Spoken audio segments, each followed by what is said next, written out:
time, and or maybe you got a new calculator, maybe you've accidentally deleted it, maybe the batteries have gone dead, whatever it may be, and regression equation is not there. What you do is you'll go to the VARS button, go over to Y variables, go number 1 function, and select Y1.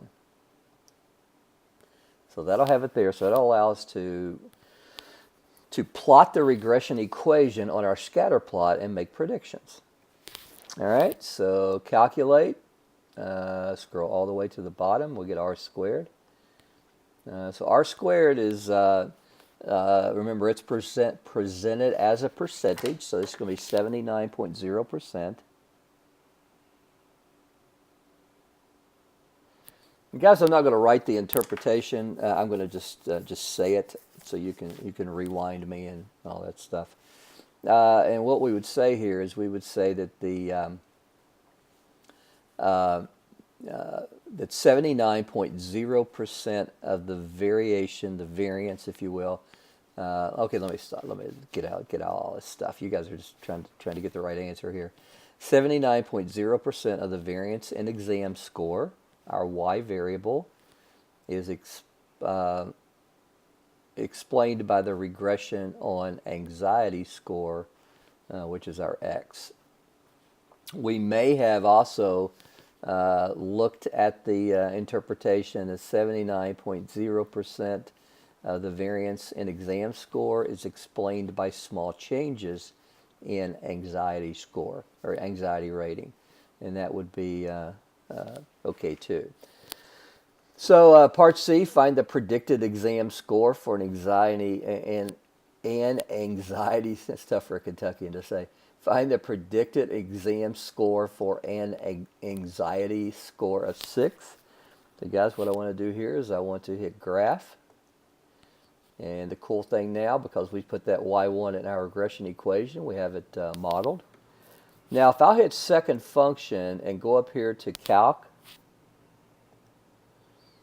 number 1, the default that I need is value. That will allow me to use the regression equation to predict a Y from a given X. Well, it kind of prompts you there because it comes up in the bottom left-hand corner, X equal what? Well, we want 6. And what it'll do, it'll put 6 into our model, and it will give you the answer of 81.22 in this case.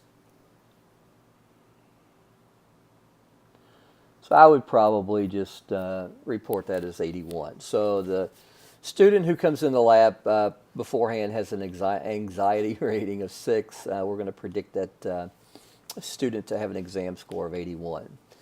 Now calculate and interpret the residual for student number 4.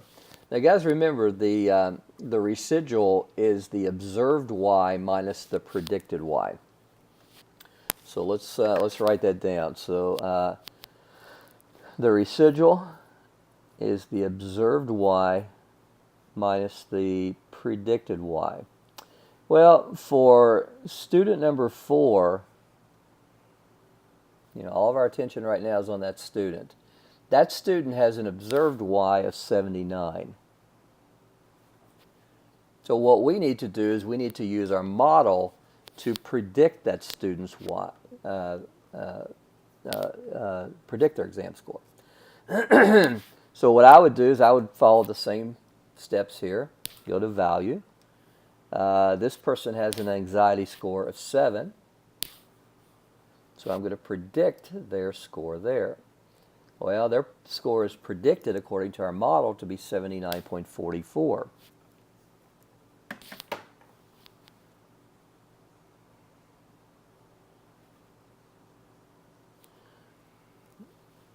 So guys, take 79 minus 79.44. We get a residual of negative 0.44.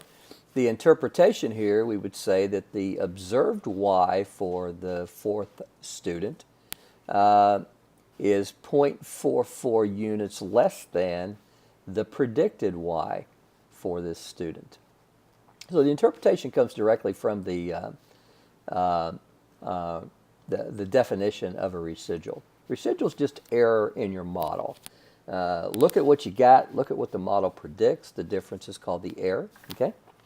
Now, part C, we want to get a little fancier here, and we want to get the residuals for all of the, let's see, shape of the scatter plot of residuals over the anxiety rating. So what we need to do here is we need to go get the residuals. And since we've run our model, we can easily do that.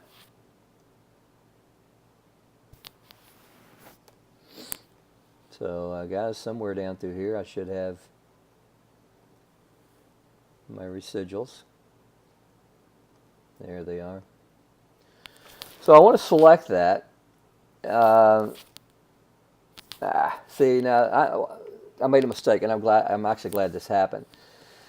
Notice where I am is not where I need to be. I need to be in the home screen before I go get my residuals. What's going on now is I'm in the screen where I'm predicting a Y value, and it makes no sense to predict a Y value from residuals. So guys, I just need to hit clear, clear, clear, and get out of that and get back to a blank home screen where I need it to be.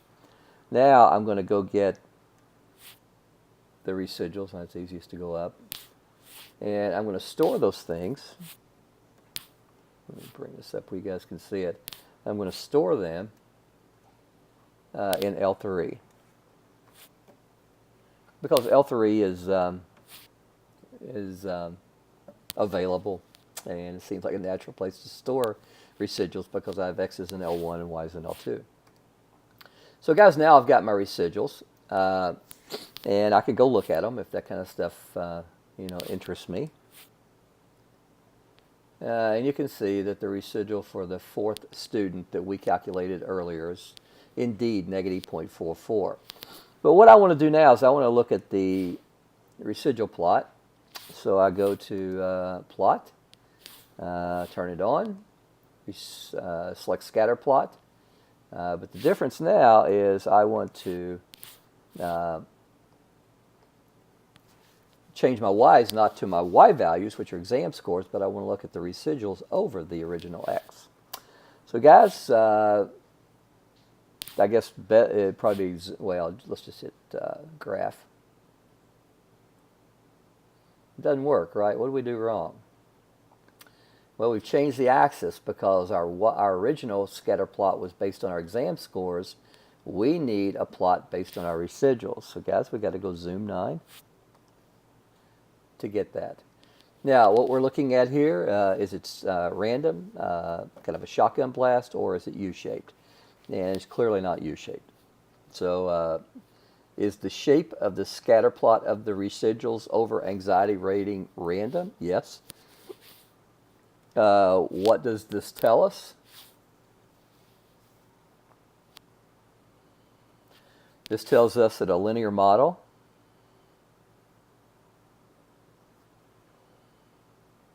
is appropriate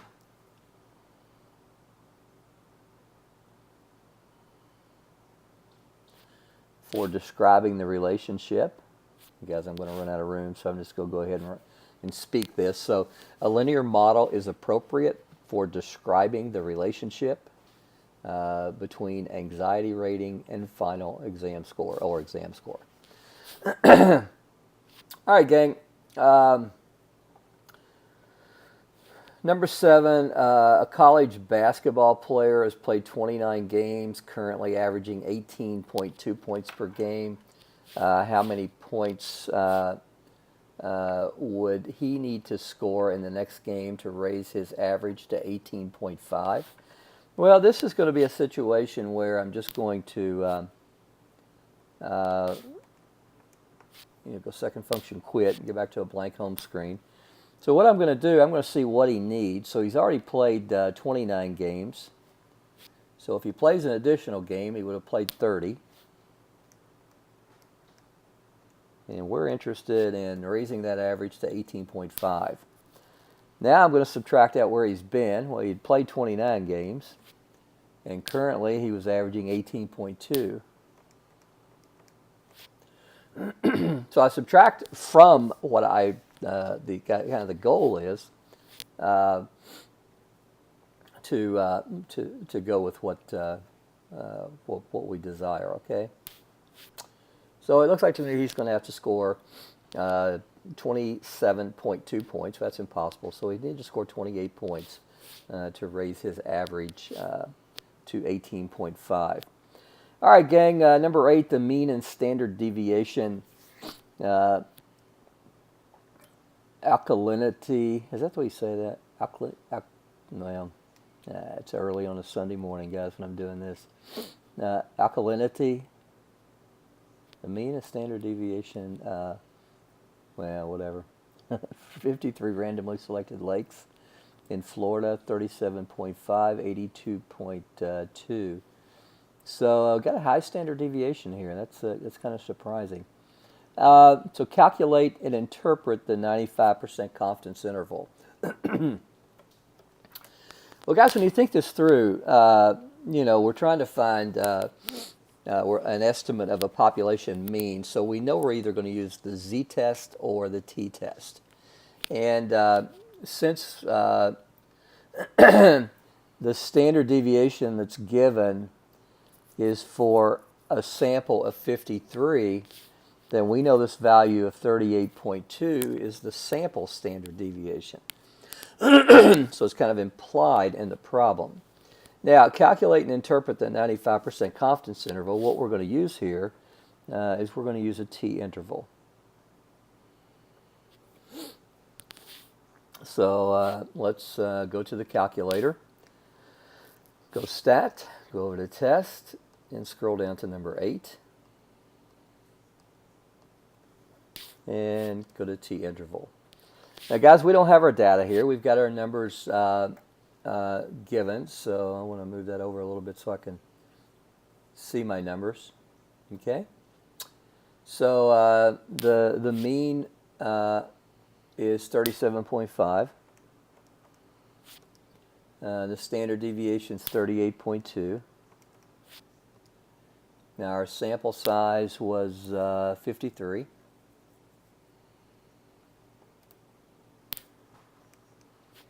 And we want a 95% confidence interval. Guys, you can type 0.95 or 95. This is one place where your calculator will let you use the percentage, okay? So calculate. So our t-interval is 26.97, 48.03. Now, so the interpretation of this, we would say there's a 0.95 probability that the mean alkalinity value for all lakes in Florida is contained in this interval. So again, there's a 0.95 probability that this interval contains the mean alkalinity level for all lakes in Florida. Now, what is the margin of error? Well, the easiest way to do that is to take shoot, I hate when it does that. That's annoying.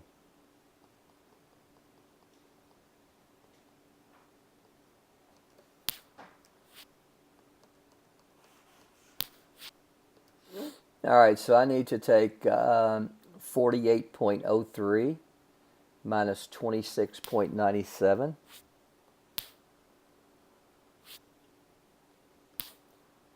Just going to jot that down so I don't forget it.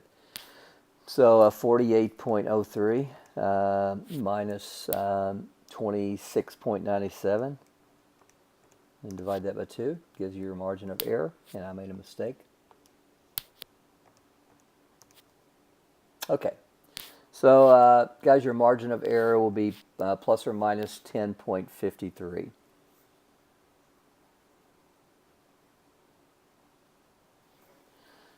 So our confidence interval here was 26.97 to 48.03. The interpretation again, when there's a 0.95 probability that this interval contains the mean alkalinity value, the alkaline, I would just say the mean alkaline value. I don't know why I put alkalinity value for all lakes in Florida. All right, gang, we're almost finished here. 8C, use the sample data to see if there's evidence that the average alkaline level in Florida lakes is greater than 35. Well, we're going to have to do some more work here. So let's play this out. First thing you'd want to do for this problem is set up the appropriate null and alternative hypothesis. Now, we have an average problem, so we have mu, and we want to see if it's greater than 35. So guys, your null hypothesis is always contains an equal to. What you want to test is actually the alternative. So mu is greater than 35, okay? We're going to test at alpha equal 0.05. We don't get a chance in Math 1500 to get into that as much as we would like to. But you know, it's just what we call the probability of a type 1 error, but that's something we really didn't get to talk about much. What we want to do next is let's just go ahead and use our calculator for this problem to get two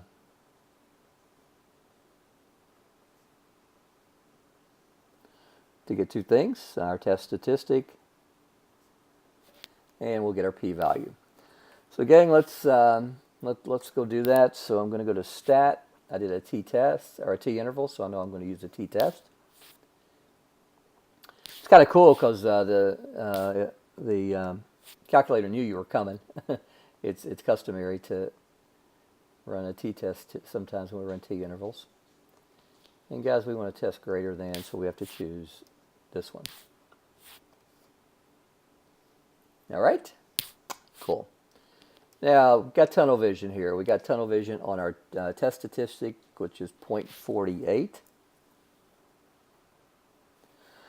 And we've got tunnel vision on our p-value, which is 0.32. Okay, so the next thing we do is we use our values from the calculator to make a decision about the null hypothesis. And our p-value is greater than our alpha. So that leads us to fail to reject H sub O. So at the end of the day, there's more support for the null hypothesis than there is the alternative hypothesis.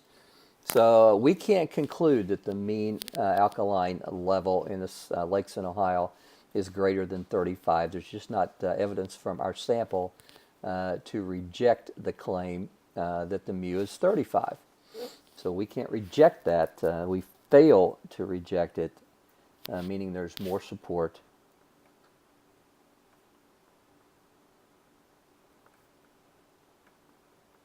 for H sub O.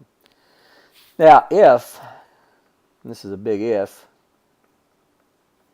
our p-value was less than alpha, then our decision would have been reject H sub O. And in that situation, there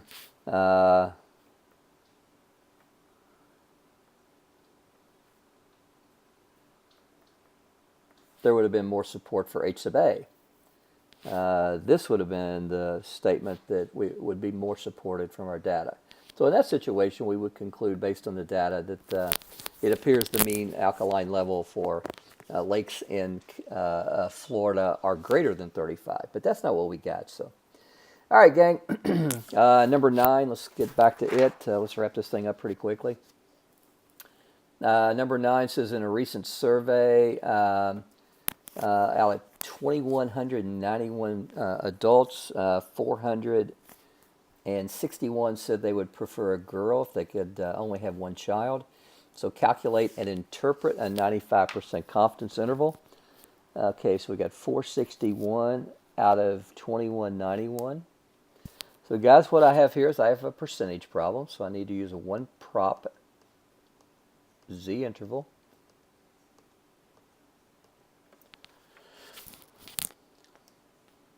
And I have 461 who responded in the support of the question, and 2,191 were total sample. Let me just make sure. Yeah. And did we want a 95%? Yeah. Okay. So guys, calculate. So our interval would be 19.3%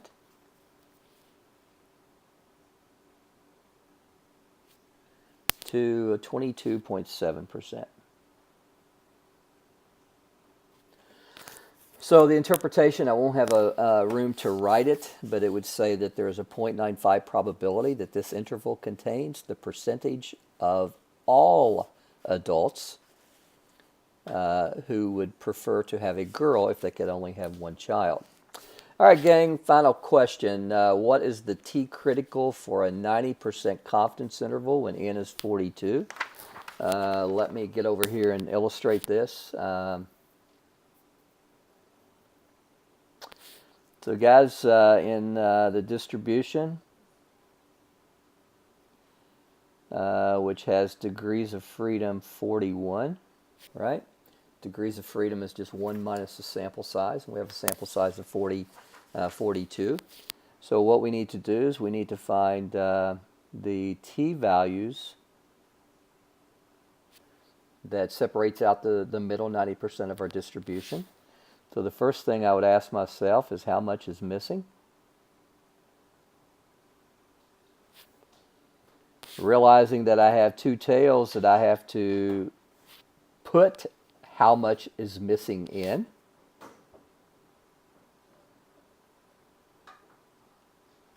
I would divide that by 2. And then I would report it as a decimal. So I have 0.05. Now guys, when you run something like this, just some mental arithmetic, make sure all these three numbers add up to 100 because they need to.